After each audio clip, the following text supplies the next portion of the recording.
Welcome, everybody, to the Gaming Careers podcast. It's been a couple of weeks, so we've got plenty of news to cover. Obviously, I'm joined by my co-host, Benjamin Green, from over in the States. Ben, how you doing? Good, man. I got a little bit of time at the beach, which is nice, and summer's kind of coming to a close here, so I think we're getting back on the grind with the podcast, but I'm a good man. How about you? I've been very well, very well rested. Had a nice weekend to myself, so plenty of games being played, but keen to jump into this news. Let's give a quick summary as to what we're going to be going through today. Obviously, the title of the live show for people that are tuning in live now on YouTube is all about the Streamlabs and Stream Hatchet Q2 report, so plenty of data about the big streaming platforms and how their numbers have changed over the past 3 months. We've also got lots of news on Twitch's new ad formats. Streamlabs OBS has launched a new feature called Highlighter that we're going to be talking about. There's the Twitch Safety Center, Discord launching a couple of new features, Amazon retiring the Blacksmith extension, and we're going to be talking and just touching on briefly the XQC's counterclaims on a DMCA strike, as well as our viewer question as we do every week. So let's start with the big one, the Q2 report. I know that you're a data nerd like me, Ben, so you must have enjoyed going through all of the details here. I'm going to bring this up on screen, and then maybe you just want to start touching on it. Yeah, sure. So I'm really excited to talk about this because I think it's the first time we've actually been able to show the report to you guys while talking through it, and it's very visual, so hopefully we can kind of show what we're saying as we go through it this time. So the big TLDR of this report is, once again, total hours are still up across the board for streaming, which is the big takeaway. And total hours streamed are actually down just a little bit, not much. But it's just super interesting that it's the first quarter we've had it trend down a little bit in the last year or two. So yeah, overall thoughts, it's kind of what I expected. Although we keep saying, it seems like it can't go any higher than this. I mean, live streaming just keeps growing and growing, especially the watch side of it, maybe not necessarily the streaming side. So obviously, if you're a streamer, great thing to see. There's lots of interest still coming in. Pete, what are your initial thoughts seeing this? Yeah, I mean, for me, as soon as these reports go out, I'm jumping straight into the platform comparisons and seeing how Twitch has done, how YouTube has done, and how Facebook has done over the past quarter. I guess maybe not that surprisingly, but Twitch is still breaking records. Like, we really haven't seen this post-pandemic drop that we kind of assumed we would when it got to like Q3 2020. On the image that I'm showing on screen now, this graph, you see like the height of the pandemic, Q2 2020, it spiked massively, and then Q3 it sort of dropped a bit, and maybe most people presumed that it was going to be coming back down to pre-pandemic levels, but since then it's just gone up every single quarter. Total hours watched has gone up, so Twitch seemingly isn't struggling with getting new people to watch streams or getting people to watch more streams, one of the two of those. And we've seen in the past year, and certainly in the past quarter, how many major celebrities they've brought across, and I reckon that's a big factor in why so many people are discovering Twitch and then watching a lot of hours over there. The story isn't completely the same for YouTube. Let me just scroll down to YouTube and Facebook. YouTube, we've seen this sort of drop since the pandemic, and it has now returned to the pre-pandemic levels. One thing I think is interesting to highlight about YouTube, though, is that for Twitch and Facebook, the data includes non-gaming content. So just chatting, IRL, hot tubs, beaches, and whatever that category was called that lasted a whole couple of months. I think it still does exist, but it's a dead category already. But YouTube is just the YouTube gaming category. And I don't quite know why they do that. Maybe there's a limitation on the data that Stream Hatchet and Streamlabs can collect. But I think that's an important caveat to sort of mention here, because you can just look at this straight away and think, oh, that YouTube Live is dying. But we've seen how much these IRL and just chatting categories play a major part in Twitch's viewership. So it's important that maybe with that data as well, YouTube would also be seeing growth. It's difficult to say. I do think that kind of skews what we can look at here today in terms of like YouTube side of things, but we can certainly look at the Twitch and Facebook gaming. So I guess we just finish off quickly, scroll down to Facebook gaming, who again is growing massively, both in terms of total hours watched and total hours streamed. So you're getting streamers streaming for longer, or more streamers streaming to the platform, and more people watching streamers on the platform. So yeah, is Facebook just the one that's constantly going to be under the radar for us, and it's just going to keep growing until it eventually overtakes somebody else, and we're like, okay, we have to start. I have to re-log into my Facebook account to actually watch some of these things because I haven't been on it in about 5 years, but it's still growing massively. Facebook, I mean, it's the sleeping giant. I feel like looking at these numbers with just how consistent it is too. You see Twitch have a lot of swings, and sort of YouTube too. But if you look at the graph for hours watched on Facebook, it's just a straight line up almost completely, which is pretty impressive. I will say the one thing about Facebook that's really interesting to me is that the unique channels are down. So even though there are more hours streamed, there's fewer people streaming on the platform. So that basically means that people are streaming for longer, but there's less of them, which is good if you're a streamer because there's less competition for you on the platform. But there's the data to show that if you stream for longer, then there's more people to watch you. So in terms of competitiveness, I think Facebook is in a really good spot. I think that's the same for Twitch to an extent, since the total hours streamed were down and the unique channels, not quite as much as Facebook though.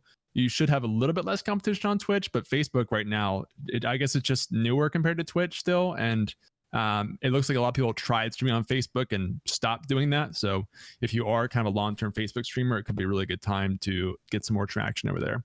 Yeah, the other I think really interesting stat to pull out of this article was that the #1 streamed game across all 3 platforms is Grand Theft Auto 5. That's the most watched game across all 3 streaming platforms, and we've talked about the how much of an impact the roleplay community has had on GTA 5, but that is really interesting for me, I think, to see, especially when you have these huge esports events that are like League of Legends Worlds, and I guess they didn't have one in the last quarter. MSI might have just been quarter 1, but even with their regular ongoing splits of tournaments, CSGO, League of Legends, these huge esports titles don't trump GTA 5 across the platform.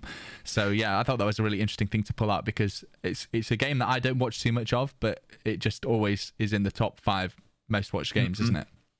It's just always up there. But I think it is interesting that Just Chatting, because we just talked about they don't count it on the YouTube side. So I don't know if maybe if they did count that, Just Chatting would just win by a landslide, or how that factors into how they pull the data.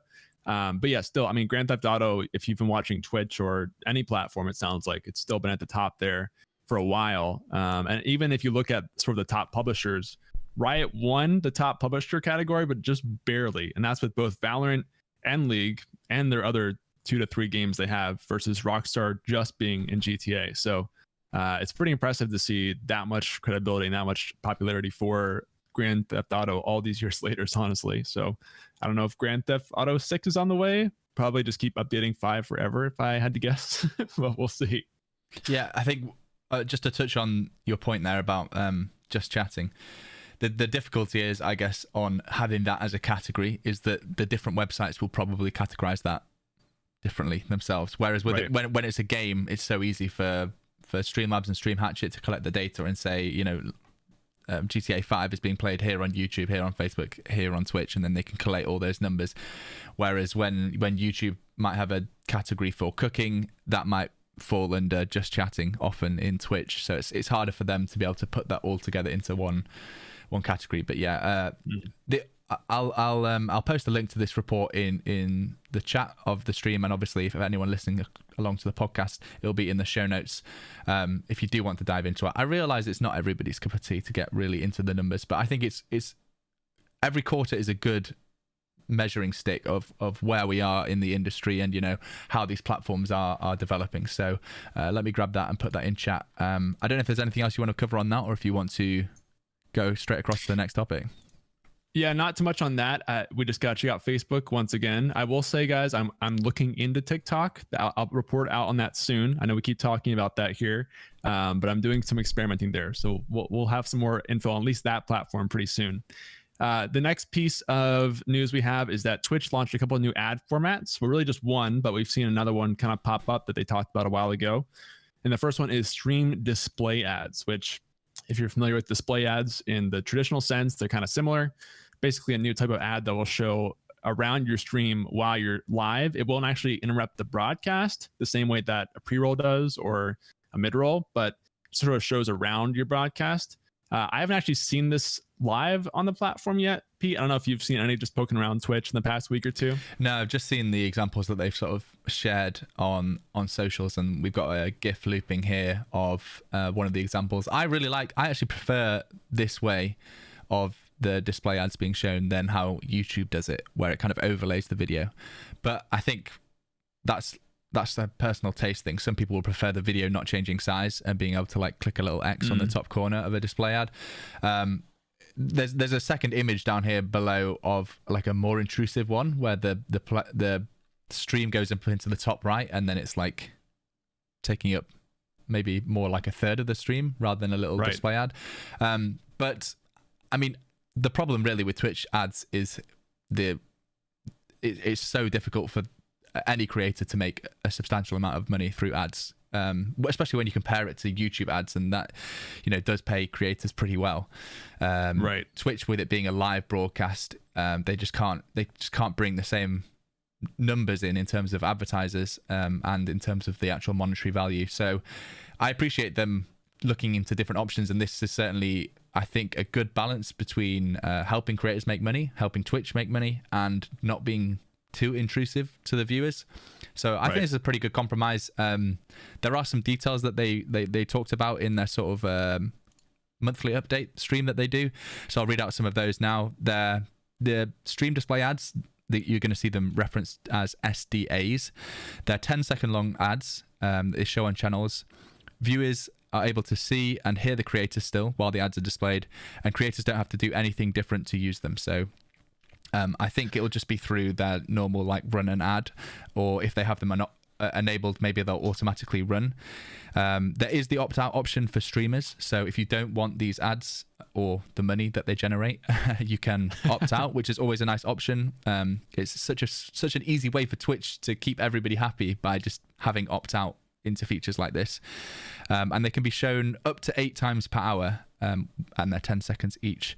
So yeah, I mean, I think until we see these really on platform, we're not going to get a great understanding as to, you know, how obtrusive they are. I wonder how it will work with things like theater mode or full screen. If you're watching a stream in full screen, like, is it still going to push the video up? I imagine it would. As far as I can tell, the rate split between Twitch and the creator is the default, so 50-50, unless you're on a contract with a different split. And currently, yeah, as we've said, it's in beta. Later this year, it's going to roll out to partners and affiliates. And usually how they do that is partners first, then affiliates, and they do it kind of by countries. So I wouldn't be surprised if it was US and then UK and Canada and Australia and sort of rolling out region by region as they bring more advertisers on that will fill these spots. So what do you think? What do you think, Ben, overall? Yeah, I mean, I think I kind of agree with you. I much prefer this type of ad. If we have to have ads, I prefer this type of ad versus especially the pre-roll, but also the mid-roll. And in the case that you can't opt out of those, right? You can mitigate them by running your own ads in certain intervals, but you can't fully opt out of them, unlike display ads. But I would rather have display ads that you couldn't opt out of than mid-rolls, right? Because that completely interrupts the flow. And yes, they added the whole mini player thing in the top right, but you still can't hear the stream. And honestly, as someone who's watched through those, it's very hard to see the stream anyway for what's going on. Whereas this, you can still watch the content, you can still hear everything. So I think this is a much better experience, honestly. I don't know. I'm curious to see what it's like, because you can opt out of it, but I wonder if they have kind of preset intervals like pre-rolls and mid-rolls where it'll default to playing one at a certain time, or if you can manually show a display ad, kind of. It'd be interesting to see that format for the actual streamer side of things. But overall, the more we can get away from forced ads you can't get around, or just really break up the streaming experience, the better, I think, especially for Twitch compared to YouTube. Yeah, and another thing that's worth mentioning is I don't believe at the current time in testing that if you run these SDAs, it affects the ability for a pre-roll to run on your channel when somebody joins your channel. So, you know, if you run a traditional a video in display ad enough times, then it will actually remove the requirement for an ad to display as somebody arrives on your stream. This currently doesn't affect that at all. So hopefully they do implement that as well, so that streamers can start to run this type of ad as a way of stopping the pre-roll ad from running. But the other thing we've seen, if I go back to the screen share, is more of these multiplayer ads. Now, these were announced November last year, so we've seen a few of them sort of in play. We've got a screenshot of an actual one, but I've just brought up the multiplayer ads page on the Twitch help right now to remind people what we talked about in November, which are these sort of ads that come up that allow the viewers to vote or interact in some way with the advert.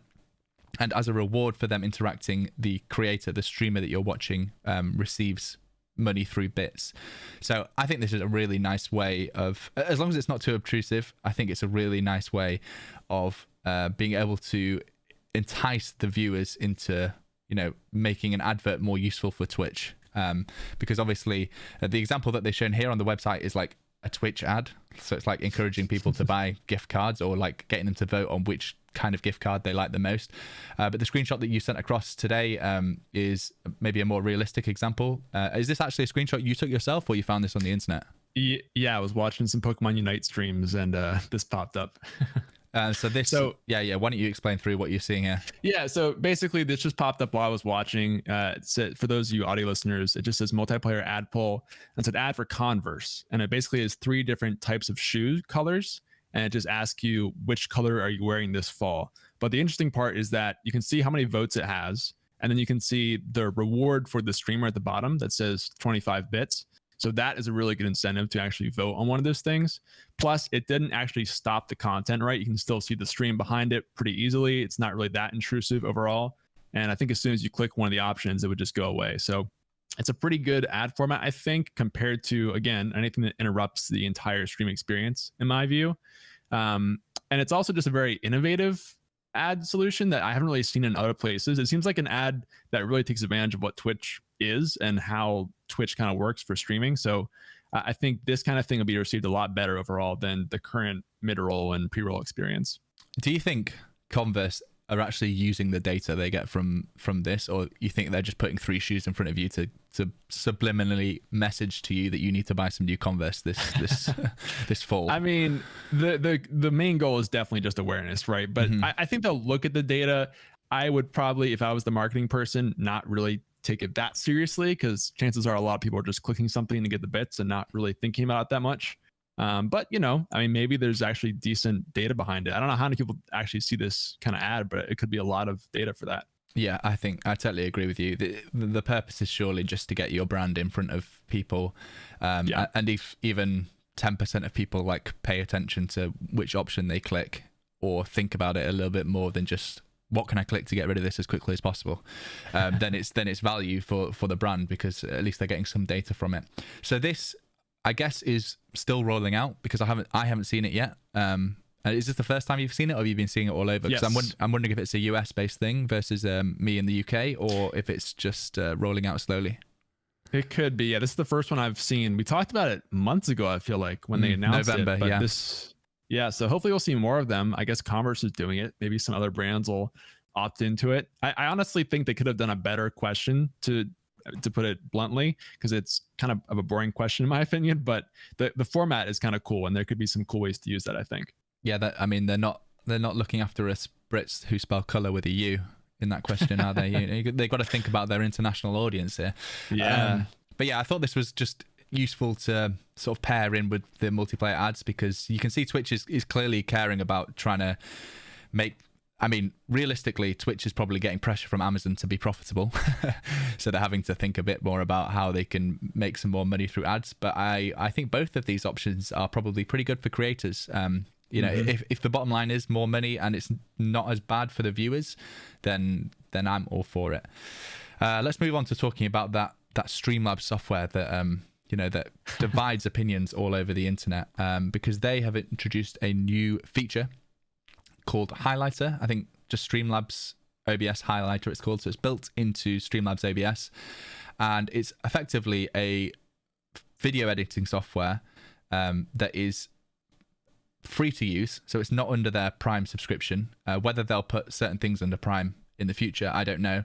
But it's the whole process of it is designed to be very, very simple to use. So effectively, it's making use of the replay buffer that's built into OBS and Streamlabs OBS, so that you can, while streaming, click the replay buffer to save clips, and then at the end of your stream you get a whole folder of all of your clips from that stream, and then you can very simply reorder them, trim them down, put them all together into a video with like your intro and outro end cards if you want to, and then export directly to places like YouTube. So it's designed to be like very, very beginner friendly for people that don't want to be sifting through their VODs to find the clip, to download it, to import it into Premiere Pro, to then export it and understand all the settings of YouTube. You do it all from your streaming app, as long as you remember to save the replay buffer whenever you get a clip that's worth saving. And of course you can review these and remove them, or save them for a later video if you want to. I think it's pretty cool, actually. There's definitely a need for this, because I think there's a big barrier for streamers that realize that you kind of need to create content on other platforms. And we can see that Streamlabs have kind of prioritized this. In our last podcast, we covered their new CrossClip website, an app where you can create vertical videos for TikTok. And this seems to be pushing in that same direction for YouTube or 16:9 style video. So yes, it's basic. Yes, it's not for the power users that want real customization and J-cuts and, you know, all kinds of advanced functionality that you can get through a traditional video editor. But for beginners getting started, the fact that it's free, I don't think I can complain about anything here. Yeah, I agree. I haven't actually had the chance to try it out yet, but the whole concept is pretty cool. And I was actually surprised by how many options you have here. So you can add transitions, adding your own background music. There's different export options, kind of, which is nice. So, and the fact that it's built into the streaming software, I think is very big, especially because we talk about, at least I talk about Streamlabs OBS really being good for beginners. So if you're pretty new to streaming at all and you've never edited a video before, I think this kind of thing is perfect because it's built right in there. But it's way more powerful than Twitch's highlight tool, right? Where you can actually string clips together and add music and build an actual decent montage sort of thing. So I think it's pretty cool. My only concern is whether it slows down Streamlabs OBS, which I think has been kind of a concern just in using the program in the past. It used to be very lightweight, and they keep adding new features, which is nice if you want to have everything in one kind of application. But I do wonder how it affects performance because this is a pretty full suite of tools you have here to go make your videos. So I'd have to test it out, but I love the concept of it overall. I think that's the common concern.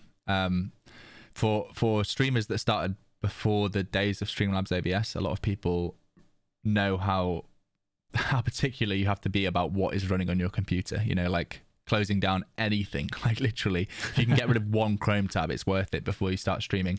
And computers have gotten better, and Streamlabs have obviously built a lot of features on top of the base OBS when they did fork it, and the two projects have kind of gone in different directions now. And I do think that Streamlabs has that advantage, I would say, with being more beginner friendly and maybe more enticing for beginners. Like I see a lot of new streamers just using that software by default, and so if this is going to encourage them to create content for, you know, other platforms like YouTube, then I think I'm all for it. It should. I can't imagine that it would be you know, conflicting and competing for CPU cycles whilst you're streaming, because this is really something that you do once your stream is finished and once the replay buffer has ended. That's true. One thing I would definitely advise is manually adding like your intro and outro, or making an intro outro. Like I've got quite a few videos on YouTube about how to make things like that using more complex software. But if you can drag those finished videos into your Streamlabs highlighter, then you can apply them to every single video that you make. So even if you finish a stream where you haven't ever used that intro outro, your video will be there, and then you can include it and put it at the beginning. So I'm keen to see some examples of people using this and if it becomes useful.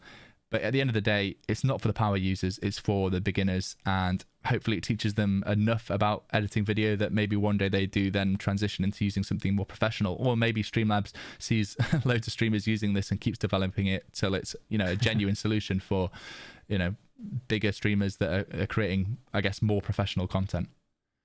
Yeah, I think it has potential for that too, especially just to get your foot in the door with editing. If you're totally new to it.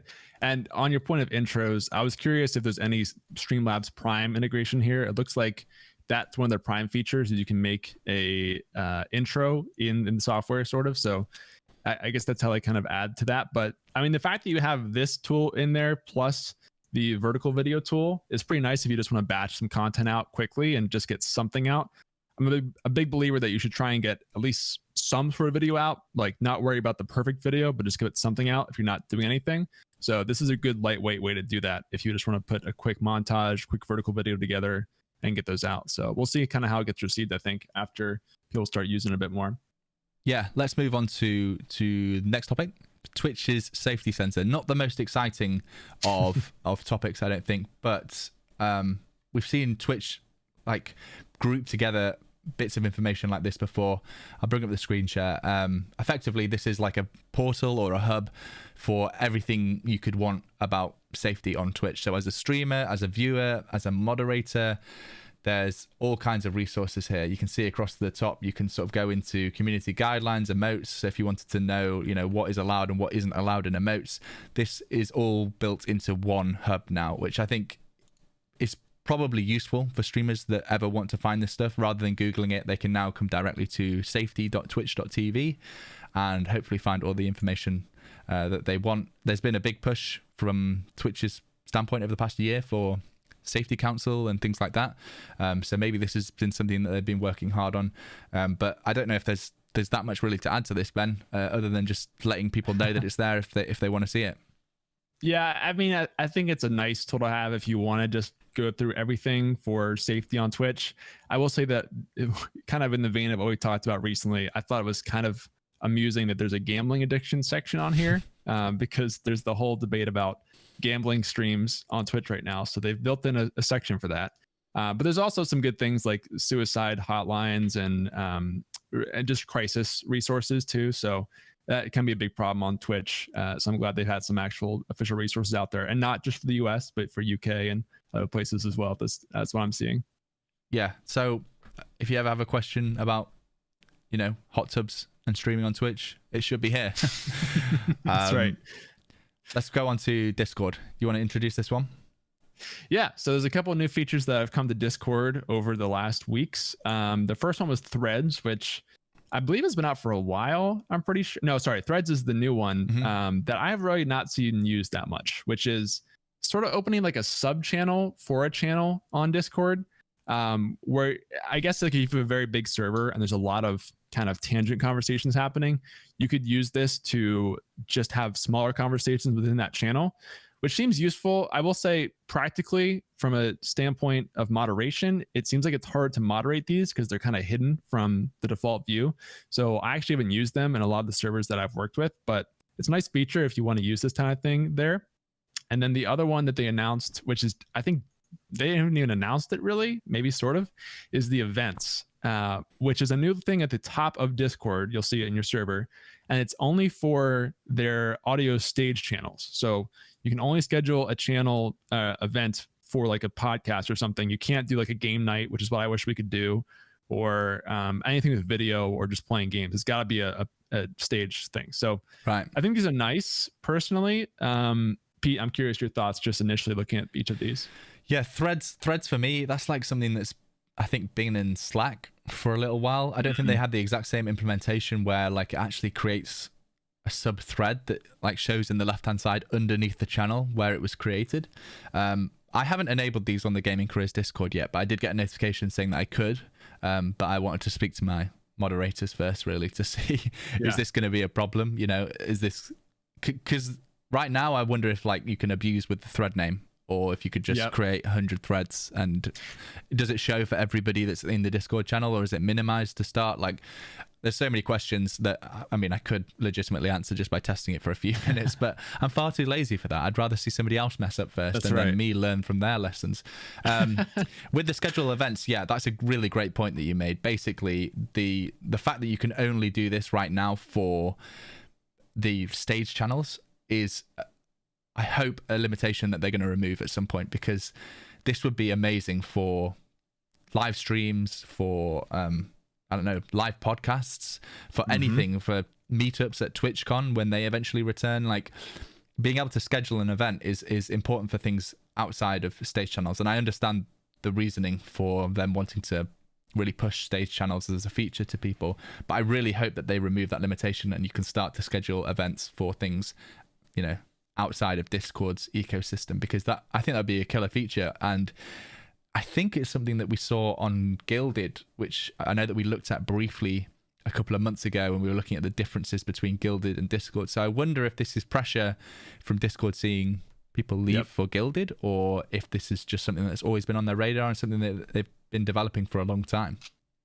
Yeah, that's something I saw talked about too, is the pressure that Guilded is offering. I personally don't think it's really that, because I think Guilded works with Discord sort of too.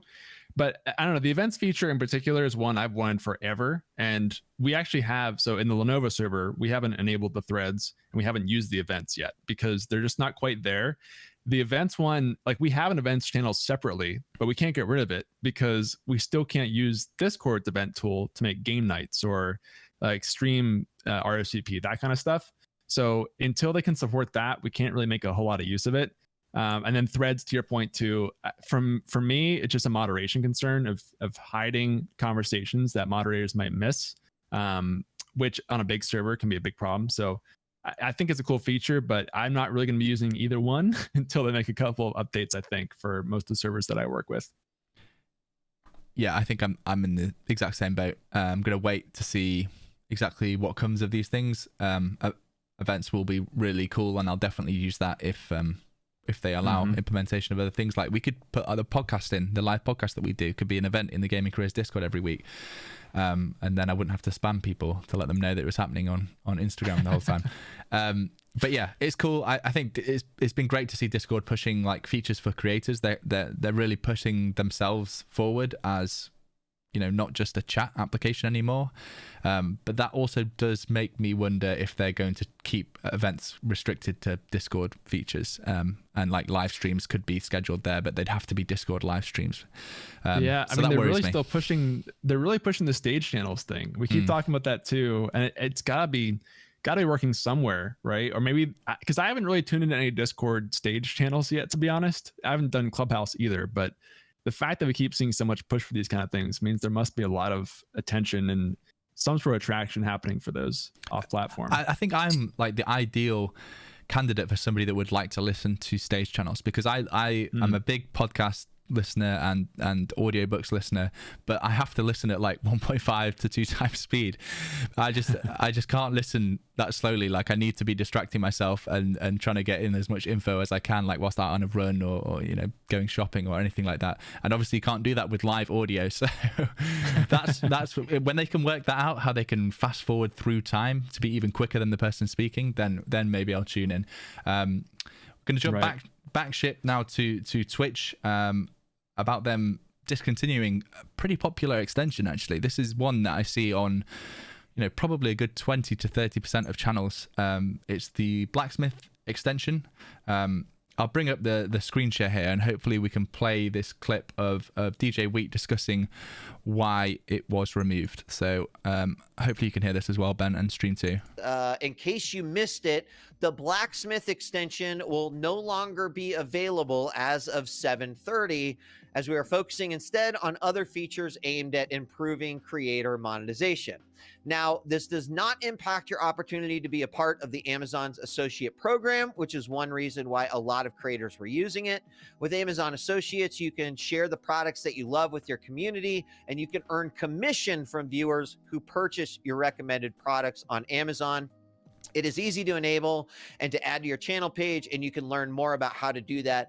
I love at this point how he's like selling he's selling an extension that's about to be discontinued. He's like, it's really easy to use, you can just link it in your panels below, but we're discontinuing it at 7:30 tonight, which was like a few days ago. So stop selling it to us, DJ. We don't need to know about this feature that you're getting rid of. Stop rubbing salt in the wound, please. This is a strange one, and I wonder if Twitch is seeing in the data that panels aren't being used or aren't being clicked on by viewers, and that's why they've decided to discontinue it, because it was a good extension and it was a popular one. As I'm sure you know, as a Twitch streamer, a lot of questions that streamers get is, what microphone you're using, what camera you're using. And this extension, for those of you that didn't listen to DJ Week just then, basically allowed you to link the products that you're using through Amazon's associate program, which means that if somebody clicked through and purchased that or something else on Amazon within a certain time frame, you as the streamer, because you referred them to Amazon, would earn a very small, admittedly, but commission. But for larger content creators, these Amazon affiliate programs can be, big portions of their income. It's certainly for the Gaming Careers channel. A lot of the videos when we're reviewing gear, particularly if I like a product and I recommend it, then people will click through that link to buy the product. So not quite sure why Twitch has removed this. DJ Week just kind of said that they're focusing on building better monetization options for streamers. I wonder if it was maintenance or just lack of use, or it wasn't profitable. I wonder even if it was Twitch that built it. It might have been people at Amazon that were maintaining it, and they said, "Look, this isn't worth our time to maintain." But I still think there's a big use case for affiliate programs and linking to products even in your Twitch chat. And maybe Twitch chat is an even better place to link products that you're using. If you use a chat bot and you have a timer that runs every 30 minutes saying, here's all the gear that I'm using to stream, or here's the mouse that I'm using if you're a FPS gamer, and a link to it, maybe that's going to get more click through, because that's really where chat is looking. They're looking at the stream and they're looking at stream chat, and they're rarely really scrolling down to those panels. So yeah, what do you think? Have you ever used the Blacksmith extension? Yeah, I just checked because I actually had that on my channel and I didn't realize they had removed it till today. And it really was a good extension, because basically it was a long vertical extension. You could scroll through a list of products and see them visually and just click into Amazon to go see them. So I don't know what the maintenance requirement was for this kind of extension, but it didn't seem to change that much in my opinion. It just, you kind of add a product and it just shows up. The weird part to me is that the program's not going away, right? So the Amazon affiliate thing is still a program. So I don't know why they removed the extension really, unless there must have been some sort of like tech issue with it maybe, or if they're working on new features, maybe they want to replace it with like display ads or something, or some sort of like integration on the stream itself. I don't know, maybe there's some better way they can show it, but it just seems like such a low effort thing to me that I don't know why you'd get rid of it, especially if the program's not changing in any way. I mean, I'm probably just going to go replace that with my own extension essentially, or list of products, and do the same thing. Yeah, just bullet point list using the markup language. Yeah, I mean, I wouldn't be surprised if that's what I end up recommending people do at the moment. I wonder maybe if it was something to do. I think there was like a way that you could apply to Amazon Associates through this extension, or like through Twitch's integration with Amazon, and maybe they were getting way too many spam applications for that. I'm just trying to justify it in my head, because I can't think of a good reason unless it was just not profitable. But I don't understand really what maintenance there would have been involved in that. It seems to have not changed in like 3 years since I first used it. So interesting decision by Twitch. But are you saying there are bots on Twitch, Pete? Is that what's happening? That's news to me. Do you want to jump into talking about that now? Because I don't have a card for it, but it does transition quite nicely. You can jump into it. I mean, we can talk on it really quickly. Just something I saw this past week that was really weird. If you guys have been streaming on Twitch lately, you've noticed some weird people following your channel and also just sitting in your Twitch chat and your viewers list. Don't click on those channels because it seems like there's some really weird new scam going around where these bot channels are streaming and will go follow people and sit in other channels. And if you click on their profile and go to their channel, they'll have your IP address live streamed on their channel, which is really weird. And I've never seen this before. So I don't tend to click on my viewer list. So I don't know if anybody else has experienced this, but just a PSA, I haven't seen stories of people actually getting in any sort of trouble from this. It just kind of freaks them out to see their IP on there. But yeah, I would avoid that if you're concerned about your privacy and security at all. Yeah, good PSA from Ben, nicely found. And there was lots of complaints on Reddit. I brought up a Reddit thread here from 5 days ago of people saying that they're being spam bot followed all over the platform. So be careful on what you do and who you click on, I guess, would be the advice. Let's jump back into schedule and talk about XQC, because this is a big talking point. I think especially it's weird to be talking about DMCA from a different angle. I guess it's kind of the same thing. For those of you that haven't followed this, I feel like it's a few days ago now, but XQC was restreaming the Olympics, which wasn't allowed to be restreamed, and adding his own, critical commentary, as you could say. And he got a DMCA strike notification about it, asking him to take down the content, and him, along with his attorney, have decided to counterclaim, basically saying that it was within the fair use, which is a risky strategy. You're taking on like a media giant, and there's been a lot of chat from H3H3 about the attorney that he is using, and H3H3 had some experience of using this attorney when they had their famous fair use case, like, God, how long ago was that? 2 or 3 years ago at least. And they ended up sacking him and hiring somebody different. I won't say better because I can't judge that, but they ended up winning the case. So this is interesting from a DMCA standpoint, but also kind of scary because how cases like this usually go, if it does end up getting taken to court, is the result of this court case could set a precedent for live streamers all over the platform, and whether they can, say that things are fair use or not. So you kind of, as a streamer, you want XQC and his attorney to win this case quite badly, because then it's going to put us in better standing. So yeah, there's been a lot of discussion about this. I don't know how much you followed it. It kind of is borderline gossip, and we don't really like talking about gossip and drama on this show. It's a bit more industry news, but I think it is because it's the first time that a big streamer is basically standing tall and taking on the media giants about a DMCA claim. I think it was worth talking about anyway. Yeah, I haven't followed the H3 side of it and the coverage if they've had experience with that legal representative before. I think it's really interesting. I will say it seems pretty clear to me it's not fair use, at least the way that if you watch the Olympics, at least in the US, every time it comes on, it says like, this is an official broadcast, not for redistribution. Like every single time the Olympics comes on, they make that very clear. You cannot rebroadcast this. So I don't have the highest hopes, but on the flip side, I mean, I do think, if we were able to watch Twitch streamers cover Olympic sports, that's a huge new audience for this stuff. So, personally, I would love to watch this kind of stuff on Twitch. And so I'm kind of rooting for, if we see these types of, not just Olympics, but other types of public content be able to get shown on Twitch, I'd be all for that. But I have my own doubts as to whether that'll actually happen with this case, maybe sometime in the future. It's just a really weird one to me. Yeah. It's also worth noting that we might not hear anything else about this. The ideal situation here is the counterclaim is filed and then it just disappears. Nothing happens because of it. Basically, the strike gets removed from his account, and that is a likely case, I guess. But if it goes to court, then you'll definitely be hearing more about it, and we'll probably be covering it more closely on this show.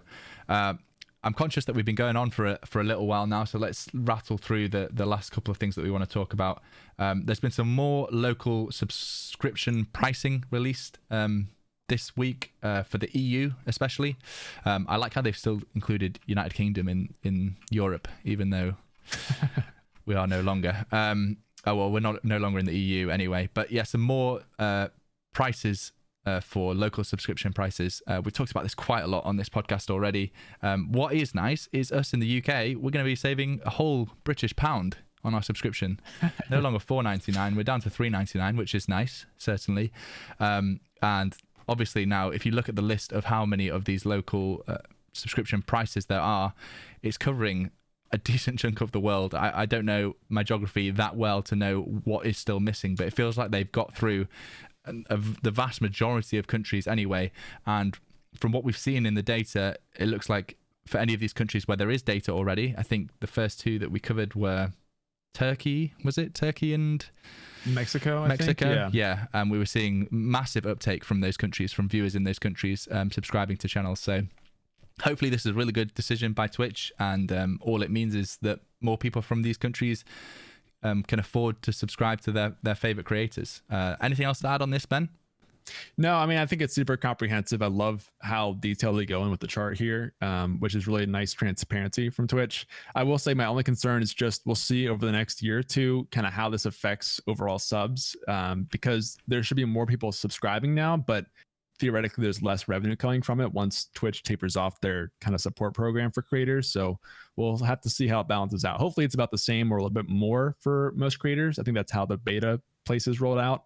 But again, it's only been a couple months, not a couple of years. So we'll kind of have to play that by ear a bit. Yeah, in Twitch's patch notes stream that they do every month, they had a couple of experts on from rolling this out into different regions, and basically their feedback was like, so far they've been surprised at how quickly it's sort of broken back even with streamers. So yes, they're earning less revenue per sub from these countries, but more people are hopefully going to be subscribing from these countries. So their initial feedback was 2 thumbs up, that it's going well. I guess we'll have to actually see, and we're still lacking a lot of the controls from the streamer side of being able to actually see where these subs are coming from. So I know there's a huge demand from people all over Twitter wanting to know all of this information, and surely Twitch must be listening and building something for us that will probably come out in about 4 or 5 years time.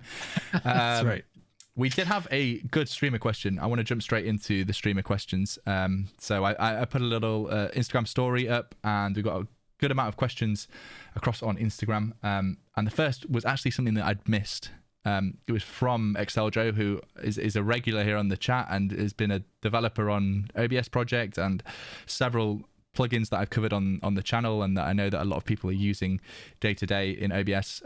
Asked what I thought about or what we thought about the OBS project bounty program. And I don't know how this slipped by, because I've got notifications turned on OBS's Twitter, but I must have just missed this completely. But just to explain it briefly, obviously OBS is completely community built. It's open source, and a couple of years ago I feel like they opened up the option for people and for companies to sponsor the project, and those funds would be given to the developers that most regularly contribute to the code base. And I think last week or maybe 2 weeks ago, they announced that they have the second full-time developer. So somebody is joining Jim. I can actually open that up and tell you who it was. Dylan Pence joining Jim as a full-time developer. So that's their full-time job, is just to work on OBS Studio. But there's obviously a whole load of community contributors who also help build out features. And this is basically saying that there's now going to be a bounty program where they can assign funds, like a reward fund, to certain features, and then developers can sort of apply to be the person that will build that feature. And if they're chosen and they successfully build it and meet all of the specification, then they can earn money from it, which is, I think we can all agree, amazing. Because me and you, Ben, certainly, and many of the people watching are big fans of OBS Studio. The fact that this has been free software has basically changed the industry. It would not be where it is today without OBS Studio. So for money from big companies like Nvidia and Facebook and YouTube and Twitch, they're all big sponsors of OBS as a project. For that money to be assigned to developers who are building these features and now being rewarded for their hard work, I think is awesome. But I think it goes an extra level, actually, where you can assign, as a community member, you can assign and donate some money to certain features that are being built. So this is really cool. I brought one up here as an example. This is a feature for VST3 support. So without getting too technical, right now OBS Studio supports VST2 plugins for things like audio compressors and equalizers and things like that. And this is a great example of this new bounty program where they want to include VST3 support. It's quite a complex project. There's some requirements for the proposal that a developer would hopefully be able to meet. And then you can see here the bounty for implementing this feature is $3,000. So this is awesome. Not only is it empowering more developers to be, full-time freelance, but it makes our software that we use every single day better. And we can even kind of have some opinions as to what features we want to dictate to be built. So Ben, I've just been rambling and I've probably covered all the good points and you have nothing less to say, but what do you think? Taking all my thoughts. Yeah, no, I mean, this is just an awesome feature across the board. I don't really see a downside to this in any way. I think it's really cool that you can choose which feature you want to support. So that example you have right there says 3,000, but it also says if you want to contribute more funds to increase the bounty, you just click right here and you can actually give more toward that specific bounty, which is amazing if you're a streamer who really, really needs VST3 plugins for some reason and you just want to support that and really kind of sweeten the deal. which is awesome. Plus, if you are someone who can either fix bugs or build new features, this is a way to just add more revenue on that side. So even if you aren't necessarily a streamer, but you want to support streamers in some way in the industry, then this is a whole new sort of way to do that. And depending on how many actual bounties there are, you could potentially support yourself pretty well doing that kind of thing, or at least make a good kind of side income on that. So I think it's a great feature across the board for just the streaming industry as a whole. And like you said, OBS Studio, I just use that every day. So I can't imagine I can't believe it's a free software. And stuff like this just makes me love it even more. Yeah, and they've been quite smart around it, because as soon as I read this, I was thinking, this is going to create a war, or like a race for people to try and finish a feature as quickly as possible, and it won't be implemented properly, and it'll be buggy. And obviously the developers will be reviewing all the code, but they've thought about that aspect, and actually you submit a proposal to be the person responsible for that feature. So, I'm sure the OBS devs like Jim are well versed in being able to review people's applications and people's code. So I think this is awesome. All good news. It's going to make our software better, and it's going to reward the people that really are the heroes in this project, as well as now having 2 full-time developers. So my channel also wouldn't exist really if it wasn't for OBS Studio, and those videos always do super well whenever they release a new feature set. So I'm giving a big thumbs up, and I'll be putting some money aside for the features that I really want. When they put Gaming Careers YouTube channel into one of the docs by default right. to every single person that downloads OBS Studio, I'll submit a couple of grand for that feature to be built. There's gonna be some really wacky requests, like build me a custom thing, right? From people, some person who's got a ton of money is just gonna put out $100,000 bounty on this one thing. You never know what people will actually make in the future. Yeah, well, I guess all features probably still have to be approved by Jim. In fact, they almost definitely do. But there's nothing stopping you from submitting that proposal and somebody just building you a custom OBS Studio anyway. They could just fork the project and building what you want to build and charging you for that. But yeah, really happy to see that, and thanks so much, Exaldro, for the question, because I would have missed it otherwise, and I don't like missing news. I think that's probably going to do us this week, Ben. Lots that we've covered, really. I'm excited to see what Q3 holds for the streaming industry. I'd love for Streamlabs and Stream Hatchet to work out a way of including all live stream data from YouTube. Like we mentioned at the time, I think that's really going to help us understand how YouTube is changing as a platform, and if they can work out a way of being able to collect all that live data, because I also feel like YouTube maybe as a platform has a bigger variety of live data, but I don't want to get back into that discussion. I'm trying to wrap up the show. So I think that's it for us this week. I think it's unlikely we'll have a show next Monday. I'm away at a wedding in the very, very north of England, so probably not going to be back until really late on the Monday night. But the next week we will be live again. Obviously, stay tuned to both of our Twitters and Instagrams, which are on screen at all times, and we'll update you when the next live show is. But thanks so much for so many of you again for joining and for the awesome questions that we've had throughout. And yeah, I think if that's all we've got to say, Ben, then we'll catch them in a couple of weeks. Yeah, I was just going to say, if you guys have a question, if you're an audio listener and you can't make the show, definitely hit us up about anything you have with streaming. But also, I would love to hear if anybody uses these audio platforms, like the Discord stage channels, or I'm blanking on the other one. Any of the voice stuff out there, I would love to hear from you on how you use it.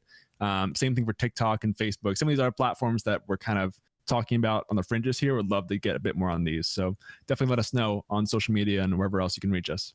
Awesome. Yeah, that sums it up for us, and we'll catch you in a week or 2 weeks. See you later. Peace. Right. See ya.